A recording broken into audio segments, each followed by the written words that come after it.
Nah, ini yang menarik, saya tanyakan kepada Prof. Hipnu. Prof. Hipnu ini kan, disampaikan bahwa, rapat yang dilakukan oleh Ahok ini kepada bahkan untuk direksinya saja yang langsung di bawahnya, itu hanya 1 kali dalam 3 bulan. Iya. Dan mungkin tidak pernah atau jarang bertemu dengan, komisaris ataupun direksi dari, subholding. Nah, kemudian yang kemarin ketika Ahok diperiksa, Pak, ini kan ada katanya keterangannya rapatnya direkam, catatannya ada semua. Nah, berarti keterangan itu percuma, Pak?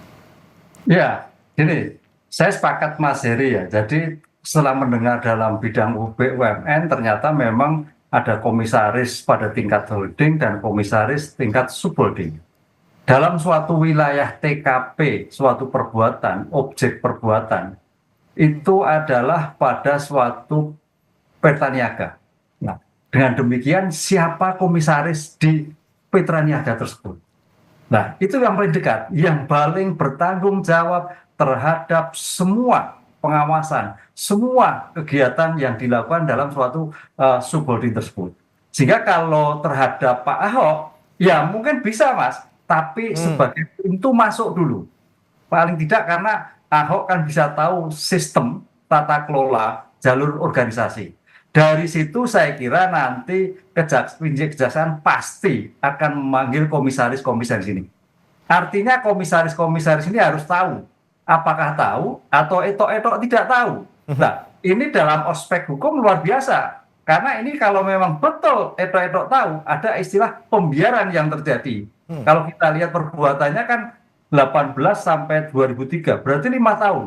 5 tahun itu kalau memang mungkin tahu, itu suatu delik pembiaran. Dan dalam konteks hukum, suatu delik berlanjut, progressive handling. Nah, ini luar biasa. Oleh karena itu, saya kira Pak Ahok dipanggil tidak percuma, tapi sebagai pintu masuk untuk menjelaskan bagaimana tata niaga, tata sistem organisasi. Sehingga nanti pada pemanggilan-pemanggilan kedua, mencari informasi yang kedua, langsung pada komisaris yang paling bertanggung jawab. Tadi Mas Heri mengatakan banyak sekali komisaris. Komisaris yang mana yang paling bertanggung jawab? Karena dalam suatu pengungkapan perkara, locus delicti dan tempus delicti terhadap subjek penanggung jawab itu sangat penting. Jangan sampai kita terjadi suatu kesesatan orangnya, tapi betul-betul yang bertanggung jawab atas pengawasan dari pengadaan barang minyak perjanjian kerjasama itu. Begitu, Mas. Nah, Prof. Hipnu, berarti kan yang paling bertanggung jawab sebenarnya kan komisaris dari para subholding ini ya.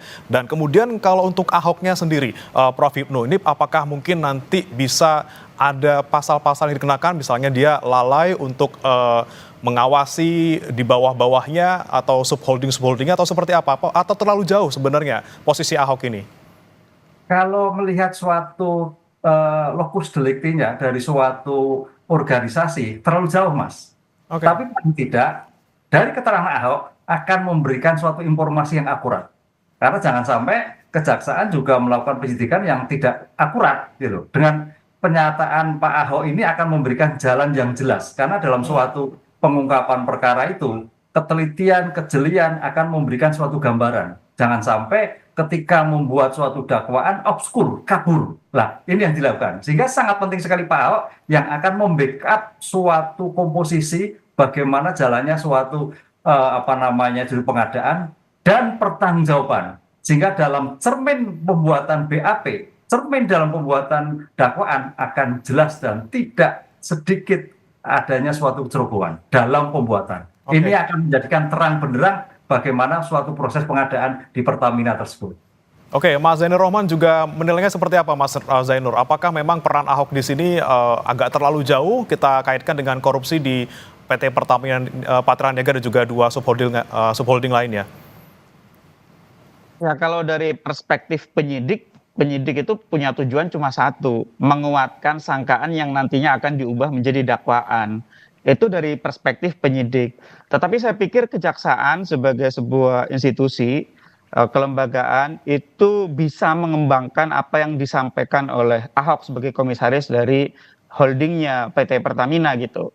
Nah, kalau dilihat dari penanggung jawab, saya sepakat bahwa yang paling memahami aspek pengawasan di PT Pertamina Patraniaga, iya komisaris PT Pertamina Patraniaga. Tetapi kalau dari sisi holdingnya, yang paling memahami aspek bisnis di PT Pertamina Patraniaga adalah direksi dari PT Pertamina, yaitu direktur utamanya. Sehingga yang lebih relevan untuk didalami justru adalah waktu itu 2018 sampai 2023 itu banyak di periodenya Bu Nike gitu ya. Jadi kan semua direksi, semua komisaris dari subholding itu juga pengangkatannya atas usulan dari direksi PT Pertamina oleh Ibu Nike. Juga laporan-laporan kinerjanya juga disampaikan kepada holding juga kepada direksi. Tetapi sekali lagi ketika penyidik melakukan pemeriksaan terhadap seseorang tentu tujuannya untuk menguatkan dari aspek sangkaan yang saat ini sedang dihadapi. Nah, nanti kalau misalnya ada keterangan-keterangan lain yang dimiliki oleh seorang saksi, penyidik bisa mengembangkannya ya, karena kan di kejaksaan juga sumber dayanya sangat besar, nanti bisa dikembangkan dengan perkara-perkara lain atau juga untuk kemungkinan menjerat pelaku-pelaku lain, karena kan tidak mungkin hanya mereka-mereka saja ya. Seperti ini sebenarnya sudah dari 2015 dipersoalkan bagaimana gurita mafia minyak ini sudah bekerja sejak lama, bahkan mungkin sudah puluhan tahun. Bagaimana misalnya para broker ini menjadi rent seeker, itu kan juga sejauh ini belum banyak disentuh, baru sekadar carry begitu kan. Nah, sehingga ini menurut saya masih banyak pekerjaan dari kejaksaan. Tetapi kalau dari pertanggungjawaban komisaris, memang ini bukan di Ahoknya pertanggungjawabannya ada di Patraniaganya, Bang Bre.